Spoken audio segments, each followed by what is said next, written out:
Hi, it's Mark from Mark of the Cyberbeast, and today I'm going to discuss in detail, since I'm a 35-year pickup truck owner, really what it costs to run a gas truck and what it costs to run an EV truck. And I'm going to compare them side by side because I'm going to give you the groundwork for my case tomorrow on why there should be 3 different levels of Cybertruck and why I'm not going to go on board with these other guys and bash it. I think it's a great idea, and I'm going to make that case tomorrow, starting with today on costs. Now, as we're doing this, I'm doing an update on my Tesla Cybertruck, my Cyberbeast. It is now updating to version 2025.8.7. Now, .8.7 is a minor release. We're getting ready for our big spring release coming up, which should be a 2025.9. But 8.7, we're going to see what updates are on there. From what I saw in the release notes, it's just minor fixes. Okay, enough about that. Let's get into ICE versus EV cost of trucks.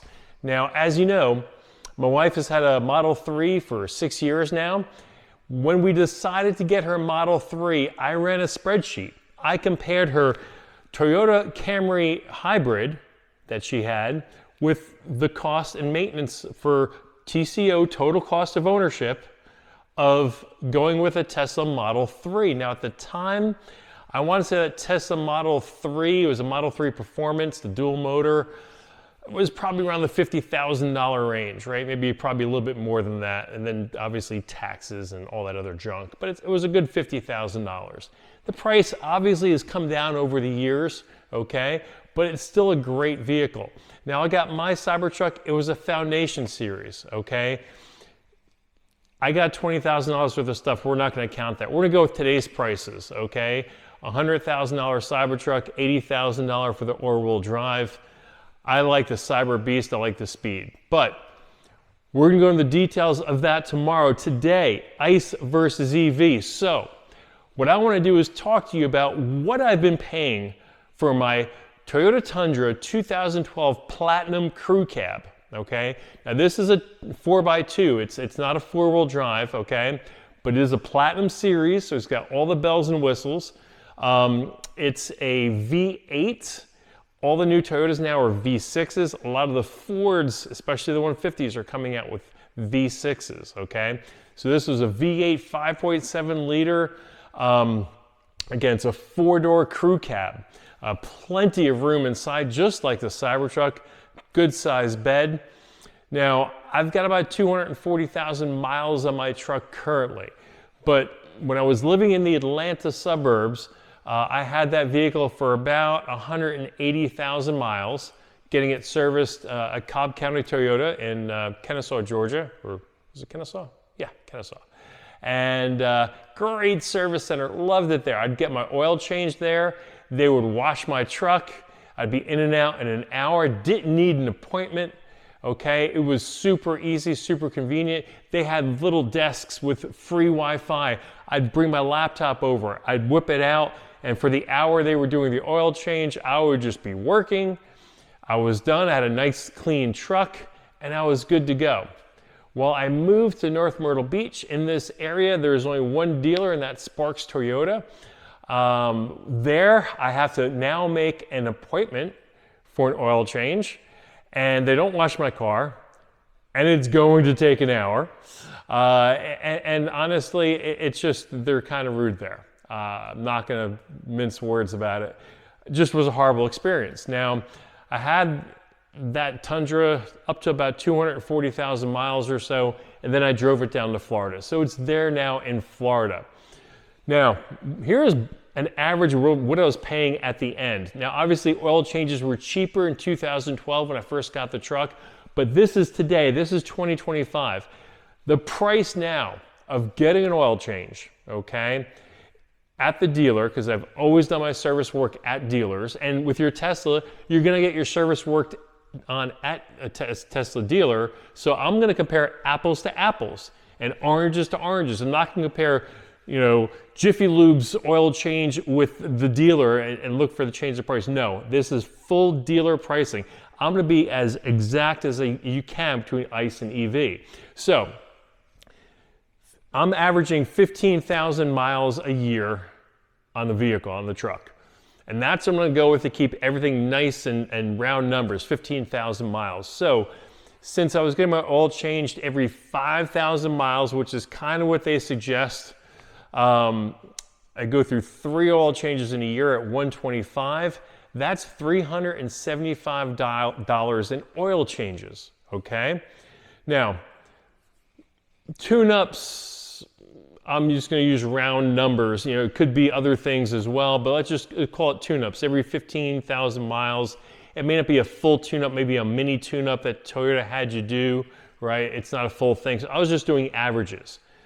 I was figuring $800 every year for pretty much some kind of service work for every 15,000 miles of service.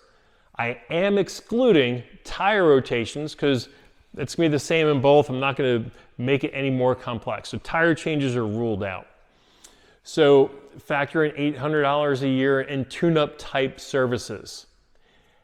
Gasoline. My Tundra was getting 16 miles to the gallon. That pretty much was like clockwork. Okay, if I was towing something, it got less, way less. But you know, if I was being really conservative, which wasn't very often, maybe I'd get 18, but I averaged 16 miles to the gallon on my Tundra. Trucks just don't get great mileage, even the new ones, okay? So, it was premium gas, otherwise my engine would knock. So I would fill up a gas tank, it was $100. I'm gonna use round numbers. I'm gonna say I filled that thing up 50 times a year. You know, with 15,000 miles, 50 fill-ups of 20 gallons per fill-up is what I averaged it out as, and that's about $5,000 in gas a year. And you know what? That's probably pretty darn accurate. So let's go ahead and let's factor those 3 things in. Plus, remember, with trucks, you've got a lot more things to service. You know, you definitely want to change your transmission fluid every so often, your transmission oil. There's joints like your CV joint and other things you need to get serviced every so often. Spark plugs. On that Toyota, it was $425 to replace the spark plugs. Now, okay, they were iridium spark plugs, but I guess because of the location they were, and actually I didn't go to the dealer for that. I went to another service place around here for the last time I had it done, and he's pretty darn cheap, and he did it for $425. The dealer, I think, was gonna be like $700 or $800. So there's gotta be all these other little things every other year. So I factored in, okay, every other year, throw in an extra $750.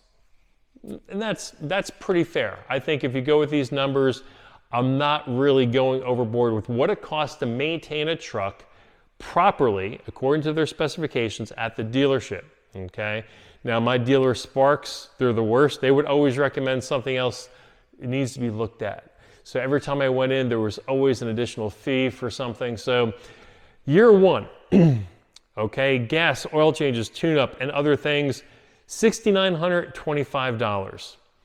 Again, I use that other $750, so year 2, it shoots up to $7,325. Okay, another $400 so a year, say. So I'm going to alternate year 1 and year 2 as $6,925 and $7,325, and just kind of go ahead and alternate those years. So at the total, at the end of 5 years, ballpark, I was spending $28,500 on gas and maintenance on my Tundra, okay? Now, I've had that Tundra now for 13 years, okay? So easily, I've $28,500 over 5 years, and I've had it for 13. Let's just call it $75,000 to operate. I think that's pretty fair. If I were to add up all my receipts, I'm probably looking at $75,000. Again, I'm not looking at tire replacement or tire rotation because you're going to have that same thing in your Cybertruck. Now, what's the cost of my Cybertruck? Well, I did some math based upon what my rates are in South Carolina with Santee Cooper as my electric carrier. Also, I'm factoring in that I'm blocking off the was it 4 hours a day of prime time usage, because you can do that on your app. So I black out the prime time usage, so I'm only being charged the regular rate to charge up. So I figure it's about $500 a year to charge my Cybertruck. Not counting in superchargers, because I really never use them. Now, there is some service that needs to be done on a Tesla. Very, very rare, very minimal service. I know you're gonna say windshield wiper fluid. But no, seriously, there's a couple little things. I'm being ultra generous. Ultra generous. $200 a year. Just so over the course of 5 years, there's $1,000 in service for your Cybertruck you're gonna have to pay, whatever changes in a gearbox or anything else like that. Again, being generous. Over a 5-year period, you add up the $500 per year times 5 years, the $200 a year for service, and you're looking at $3,500 over the course of 5 years. Now, the cool thing about that number, God, I love how math works. You compare that to $28,500. Let's just remove that $3,500 from the $28,500 and you're at $25,000. So really, the way I looked at it, because I had a spreadsheet when I went to put my order in for the Cybertruck, what's it gonna cost and what's it gonna save? Because I don't buy vehicles willy-nilly. Again, my Tundra is 13 years old. I'd probably still have it, except the mileage now is 240,000 miles, and the Cybertruck came out, so I did some math. So $25,000 every 5 years. So if I were to keep this Cybertruck for 10 years, it's gonna cost me, or I'm sorry, it's gonna save me $50,000 in 10 years compared to running my Tundra.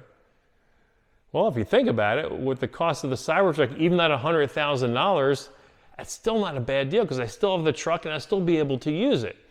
But again, that difference of $25,000 from the ICE to the EV, the Tundra to the Cybertruck, that's huge. That's TCO, total cost of ownership. Another example I like to use is with boats. What is the price of a boat? What is the cost of a boat? Now, the price of a boat may be, round numbers, $50,000. You bought one used. The cost of the boat, well, you got storage fees, you gotta put gas in the boat. When you go out, you need to put ice in the cooler, you need to buy beers. So the course of a year, the cost of that boat is actually probably $10,000, $15,000 over the course of the year versus the $50,000 price tag, okay? So that's the difference between price versus cost. The price of the boat's $50,000, but it costs $10,000, $15,000 a year to run it. Same thing with your trucks. If I'm saving $25,000 a year to go with the Cybertruck, why wouldn't I, okay? So that's my case for ICE versus gas on total cost of ownership. And this is gonna come into place tomorrow when I make the case that all 3 versions of the Cybertruck are justified. I don't care what your other Cybertruck Tesla guys are talking about, how they're making fun of it. I see all those posts on X, I see them on Facebook, and I got news for you. None of those guys have ever owned pickup trucks for 35 years.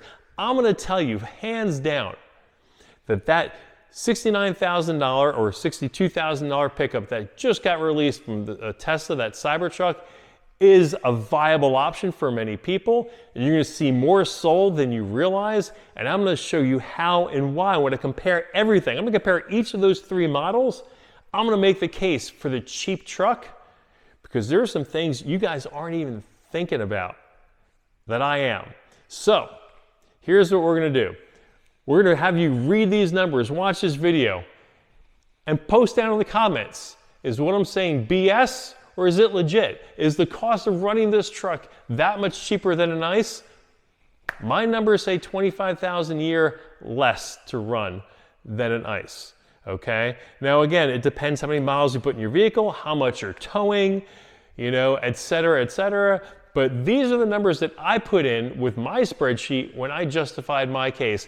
I did the same thing with my wife's Camry. The 3, after I think it was 4.5 years, ended up breaking even. So we sold the Camry, we went with the Tesla Model 3, And we've had that Model 3 for 6 years now. It has definitely been a cost benefit. Plus 6 years later, my wife still smiles every time she drives that thing. You know that? Because it's fun. You guys know, these are fun vehicles to drive. So anyway, that's my case. Hope you enjoyed today's episode. I know I'm gonna see you tomorrow. I'm gonna make the case for those 3 trucks. So you make sure you hit like, comment, subscribe, and I'll see you again tomorrow.